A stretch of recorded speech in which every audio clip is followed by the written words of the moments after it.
Depressão é pecado? É pecado tomar remédio antidepressivo?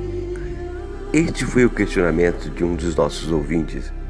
Ele quer saber, à luz da Bíblia, o que a Bíblia relata sobre a depressão. Se a pessoa que está deprimida, o que pode ter acontecido com ela?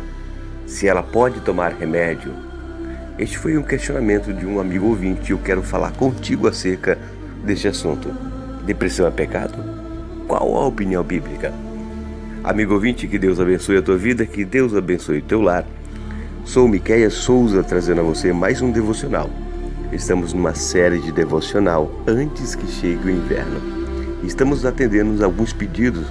Se você também tem uma dúvida acerca de algum assunto, nós estaremos tratando com você, trazendo a luz da Bíblia de especialistas, tanto médicos quanto espirituais, acerca deste assunto.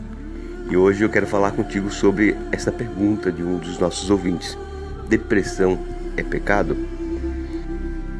Aproveita, você que não é inscrito no canal, aqui embaixo tem inscrever-se, você pode se inscrever, você pode clicar no joinha, deixar o seu comentário, seu gostei, deixe também seu pedido de oração ou a sua dúvida sobre algum outro tema, algum outro assunto que nós podemos estar tratando nos nossos próximos devocionais. Então vamos ao devocional de hoje.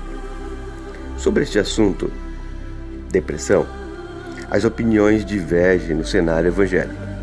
Muitas pessoas se sentem culpadas, outros crentes zombam de irmãos que tomam os comprimidos contra a depressão, ou até contra outros tipos de remédio.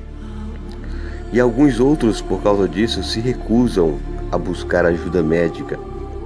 Nenhum irmão deve se sentir envergonhado ou achar que não é espiritual por causa de uma enfermidade, por causa de uma doença. É falta de compaixão, de respeito e pecado contra o próximo zombar daquela pessoa que está usando este ou aquele remédio.